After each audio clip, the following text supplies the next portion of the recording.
வாங்க வீடியோ போகலாம்.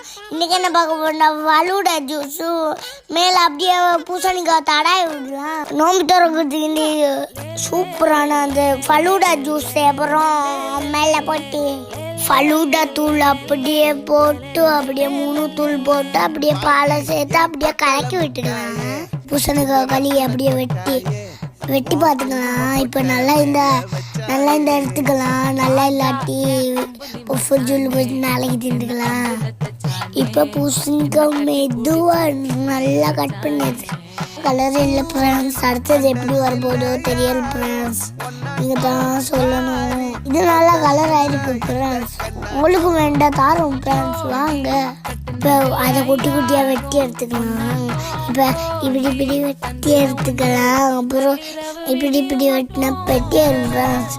அப்புறம் அதெல்லாம் இப்படி ஒரு பிளாட்டுக்கு ஒரு மாற்றிக்கலாம். குட்டியாக வெட்டி படுது, பெருசாக வெட்டி படுது. ஒத்துழுக்கு தானே போகுது ஃப்ரெண்ட்ஸ். பரவாயில்ல ஃப்ரெண்ட்ஸ். அதை குட்டியாக வெட்டி எடுத்துக்கலாம். இப்போ நாங்கள் கரைச்சி வச்ச படூடால எல்லாத்தையும் சேர்த்து மிக்ஸ் பண்ணிக்கலாம். உடனேக்கு ஃப்ரெண்ட்ஸ் சுகர், அப்புறம் பூசணிக்காய் சுகர் இருக்குது ஃப்ரெண்ட்ஸ். அது நான் போடலை ஃப்ரெண்ட்ஸ். ஃபலூடாவெல்லாம் கிளாஸ் 2ல் எல்லாத்தையும் போட்டு அப்புறம் பிங்காண்டில் வச்சு குடிச்சோம். சும்மா ஒரு ருசி இருக்குது ஃப்ரெண்ட்ஸ். எனக்கு இன்னும் குட்டி கடுப்புல இருக்குது ஃப்ரெண்ட்ஸ். நான் இன்னொரு வீடியோவில் வரேன் ஃப்ரெண்ட்ஸ். கவனமாக இருங்க.